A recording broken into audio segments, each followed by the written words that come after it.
Hello दोस्तों, नमस्कार। Welcome to my channel. हमारा वीडियो कुछ दिन तक नहीं आया था क्योंकि मैं कुछ बिजी था अपने कुछ निजी कारणों की वजह से। अब दोबारा हम चालू कर रहे हैं। हमें उम्मीद है कि आप जिससे पहले सपोर्ट करते थे उसी तरह भी सपोर्ट करेंगे और हम आगे निरंतर चालू रखेंगे, वीडियो आपका हेल्प करते रहेंगे। आज हम पढ़ने वाले हैं परसेंटेज, मतलब प्रतिशत।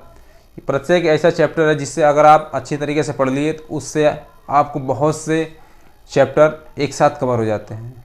एडवांस हुआ या फिर आपका नॉर्मल, जितने भी मैथ होते हैं सभी में सबसे ज़्यादा परसेंटेज का रोल रहता है। तो आज हम सबसे पहले चालू करेंगे परसेंटेज, मतलब प्रतिशत।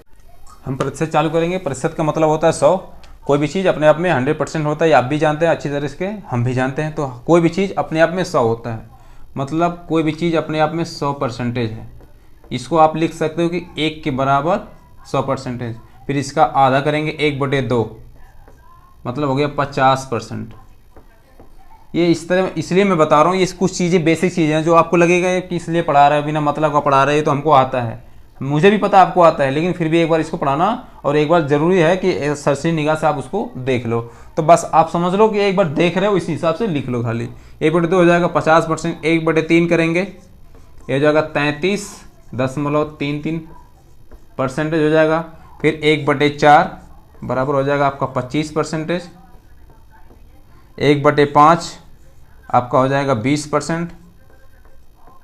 1/6, बस खाली आप इसको लिखते जाइए, एक बार लिख लेंगे, समझो आप एक बार पढ़ लिए। 1/6 आपका हो जाएगा 16.4/6%। 1/7 हो जाएगा आपका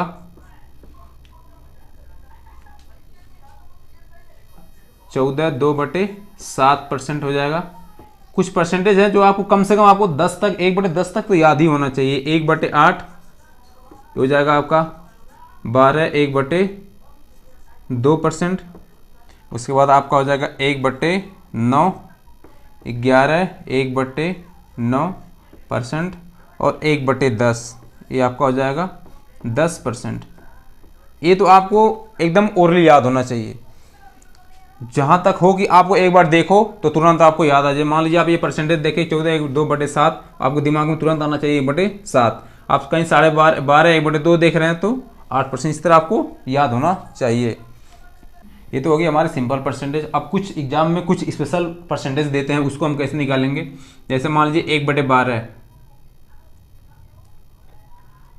1/12 है। 1/12 की जगह पे ये देगा 8, सही, 1/3%।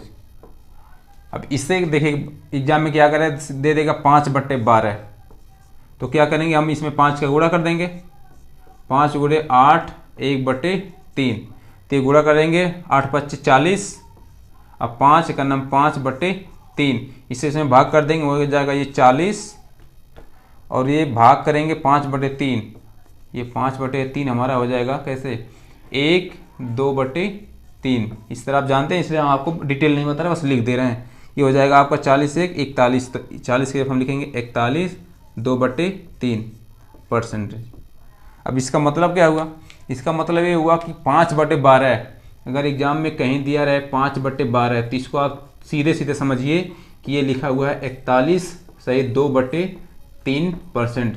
इसका उल्टा भी अगर कहीं एग्जाम में लिखा है, अगर आपके एग्जाम में कहीं भी लिखा है, प्रश्न में दिख गया कि 41, सही, 2/3% कहीं लिखा है, तो आपके दिमाग में तुरंत आना चाहिए 5/12। ये आपको तुरंत आना चाहिए। इसी तरह से आप देखिए 1/6 होता है कितना, 16, सही, 4/6। इसी को कहीं कहीं लिखा रहता है 16, 2/3%। तो आपको अगर एग्जाम में क्वेश्चन में दिखा है 16, 2/3%, तो आपको तुरंत दिमाग में आना चाहिए कि 16, 2/3 किसके बराबर होता है, 1/6 के। अब इससे संबंधित हम लोग कुछ क्वेश्चन लगाएंगे, तब हमारा डाउट क्लियर होगा। अब देखिए जो पढ़े हैं उसके बेस पे क्वेश्चन लगाएंगे। अगर कह रहा है अगर किसी आयत की लंबाई में 20% की वृद्धि किया जाए तो बताइए उसके चौड़ाई में कितने % की कमी की जाए। क्या चीज़ का ध्यान देंगे, लंबाई में 20% की वृद्धि, इस चीज़ को फिर कितना हमें परसेंटेज की कमी की जाए कि उसके क्षेत्रफल पर कोई प्रभाव ना पड़े। बस 3 शब्द पे ध्यान दीजिए, उसके बाद आपको क्वेश्चन आसान रहेगा, पूरा पढ़ने की जरूरत नहीं है, खाली मेन मेन पॉइंट को पढ़ते रहिए। अब ये दिया कि कह रहे 20% की वृद्धि है। अब देखिए जो इसके पहले हमने आपको जो बताया परसेंटेज का क्या मतलब है फ्रैक्शन में बदलने का, वहाँ इसका हम बहुत ही अच्छे से यूज करेंगे। अब दिया कि 20%, अब 20% दिया है तो इसको लगाते रहेंगे तो बहुत टाइम लगेगा। अब 20% को हम सीधे क्या कहेंगे 1/5, यही आपको पता है। अब कई किताबों में लिखा है, पहले लोग पढ़ते थे कहते थे 20% दिया है तो 20 को क्या करेंगे, इस तरह आता है, एक फार्मूला आता था, ऊपर कहते थे 20 लिख दो, नीचे में 100 + 20 कर दो, फिर इसको कहते थे 20/120 करेंगे, फिर इसको काटेंगे तब आएगा 1/6। इसमें बहुत टाइम लगता था। हम ऐसा नहीं लगाएंगे, हम दूसरे तरीके से लगाएंगे और तरीका हमारा इस तरह रहेगा। जैसे कह रहा कि 20% की वृद्धि, तो 20% किसके बराबर होता है 1/5, तो हम सीधे ले लेंगे वृद्धि कहने का मतलब हो गया प्लस 1/5 लिख लीजिए। अब हमें क्या करना है, कमी करना है। जो कमी करना है तो हम प्लस की जगह पर क्या लिख देंगे माइनस, ऊपर वाले अंक को कुछ बदलेंगे नहीं, कोई चेंजिंग नहीं करेंगे, उसको लिख लेंगे ऊपर 1 और नीचे क्या लिखेंगे, बस इसी भी चीज़ पे फोकस करना है। अगर यहाँ प्लस है तो क्या करेंगे, इन दोनों को, अगर ये प्लस का साइन है तो इन दोनों को आपस में क्या कर देंगे, जोड़ देंगे, 5 1 यहां लिख देंगे 6, कितना हो जाएगा 6। ये प्लस है तो 5 और 1 को जोड़ेंगे, कितना लिख देंगे 6, ऊपर वाले में कोई परिवर्तन नहीं करेंगे, हो जाएगा हमारा 1/6। मतलब 1/6 का क्या, अगर परसेंटेज में पूछा तो परसेंटेज में, अगर इसे फ्रैक्शन में पूछा जाएगा भिन्न में तो भिन्न में। तो 1/6 किसके बराबर होता है 16 सही 2/3%। ये हमारा आंसर हो जाएगा। अर्थात उसके चौड़ाई में हम 16 से 2/3% की क्या करेंगे, कमी करेंगे, तो उसके क्षेत्रफल में कोई प्रभाव नहीं पड़ेगा। इस तरह ये हमारा प्लस, बस इस चीज़ पे हमें फोकस करना है कि किस चीज़ को हमें जोड़ना है क्या घटाना है। अब आगे बढ़ते हैं दूसरे क्वेश्चन पे, कुछ जो नहीं इसमें क्लियर है अगले क्वेश्चन में हमारा क्लियर हो जाएगा। दूसरा क्वेश्चन है सेम उसी क्वेश्चन बेस पे दूसरा क्वेश्चन देख लीजिए। यदि चीनी की कीमत में 25% की वृद्धि हो जाए तो बताइए कि खपत में कितने % की कमी किया जाए जिससे उस परिवार पर कोई अतिरिक्त खर्च ना पड़े। क्या कह रहा है कि 25% की वृद्धि हो जाए तो बताइए कितने % खपत में कमी किया जाए जिससे उसके खर्च पर कोई प्रभाव ना पड़े। फिर क्या कह रहा है, सेम वही चीज़ जो इसके पहले क्वेश्चन में लगाए हैं, सीधे आप 25% को पहले फ्रैक्शन में बदलिए। 25% का मतलब क्या हुआ, ये हो गया हमारा 1/4 के बराबर हो गया। अब 1/4 ये कह रहा है कि वृद्धि हुआ है तो वृद्धि का मतलब हो गया प्लस, इसको लिख लेंगे 1/4। अब हमें क्या करना है, कमी करना, तो यहाँ माइनस लगा लेंगे। ये माइनस या घटाव का जो चिन्ह है ये सिर्फ हमको ये दर्शाने के लिए कि ये क्या कमी करना है कि वृद्धि करना है, तो माइनस लगा लेंगे। ऊपर वाली संख्या हमें कोई बदलाव नहीं करना है, ऊपर 1 लिखा है तो हम सीधे 1 ही लिखेंगे, ऊपर में कोई चेंज नहीं करेंगे। नीचे क्या लिखना है, बस इसी चीज़ पे ध्यान देना है। नीचे आपको क्या करना है, ये 4 और 1 को आपस में जोड़ दीजिए, तो 4 और 1 कितना हो जाएगा 5, तो यहाँ सीधे लिख दीजिए 5। तो 1/5 किसके बराबर हो गया, हम लिख देंगे कि 20%। 1/5 किसके बराबर हो गया 20%। अर्थात उसके जो खपत है उसमें 20% के हम क्या कर दें, कमी कर दें, तो उस परिवार पर कोई अतिरिक्त खर्च नहीं पड़ेगा। ये हमारा आंसर हो जाएगा।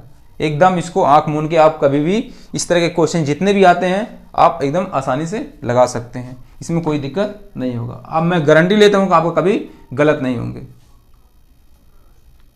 इस क्वेश्चन में देखेंगे, इसके पहले क्या था कि पहले वृद्धि करते थे तो कमी पूछता था। अब 2 क्वेश्चन हमने लगा लिया, अब उल्टा इसका जस्ट पूछेंगे कि अब कमी करेगा तो बाद में कितना ज़्यादा होगा।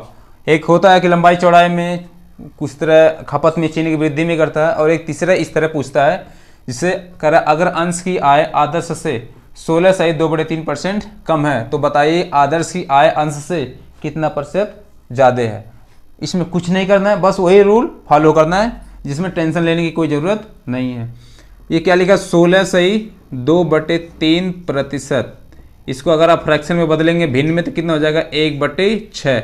अब कह रहा है क्या 1/6 कम है, मतलब माइनस का चिन्ह लगा लीजिए 1/6। हमें बदलना है कि कितना % ज़्यादा है, तो ज़्यादा के लिए प्लस का साइन, ये सिर्फ माइनस प्लस अपने समझने के लिए है ना कि एग्जाम में लिखने के लिए। तो प्लस लिख लेंगे ऊपर वाले में, इसमें भी कोई चेंजिंग नहीं करेंगे। ऊपर वाले को ऊपर 1 लिख देंगे, ये भी 1 है, तो ऊपर का ऊपर जैसे है उस तरह उसको लिख देंगे। इसमें हम कोई चेंजिंग नहीं करेंगे, यहाँ पे कोई चेंज नहीं, नो चेंज, इसमें हम कोई चेंज नहीं करेंगे। इस चीज़ का हमेशा ध्यान रखिए। अब नीचे वाले में चेंज करना है। नीचे वाले में क्या करना है, ये जो 6 और 1 है इसमें से 6 में से 1 को क्या करेंगे घटा देंगे, 6 - 1 कर देंगे। माइनस क्यों, चूंकि यहाँ पे क्या है माइनस, तो 6 - 1 कितना हो जाएगा हमारा 5। तो 1/5 किसके बराबर हो गया, ये प्लस वृद्धि के लिए है, इससे कोई दिक्कत नहीं है। 1/5 हो जाएगा हमारा 20%, अर्थात जो आदर्श की आय है वो अंश से कितना प्रतिशत ज़्यादा है, 20% ज़्यादा है, ये हमारा उत्तर हो जाएगा। और बाकी इसमें कुछ नहीं करना है, बस क्वेश्चन एक बार देखिए, की पॉइंट जो हमारा है उसको खाली देखना है। इसे 16 से 2/1 कम है, फिर क्या पूछा है कितना प्रतिशत ज़्यादा है, बस इसी पे क्या कम है तो कितना कम है, 16 से 2/3, ये किसके बराबर होता है 1/6। अब यहाँ माइनस लगाएंगे, चूंकि कम है हमको ज़्यादा निकालना है, कितना परसेंट ज़्यादा है तो यहाँ हम प्लस लिख देंगे। ऊपर वाले में कोई चेंज नहीं करेंगे, सिर्फ नीचे में क्या लिखना है ये हमें ध्यान देना है। तो नीचे में क्या करेंगे, यहाँ माइनस करता है 6 में से 1 क्या कर देंगे घटा देंगे, 6 - 1 बराबर हो जाएगा 5, अर्थात 20% हमारा उत्तर हो जाएगा।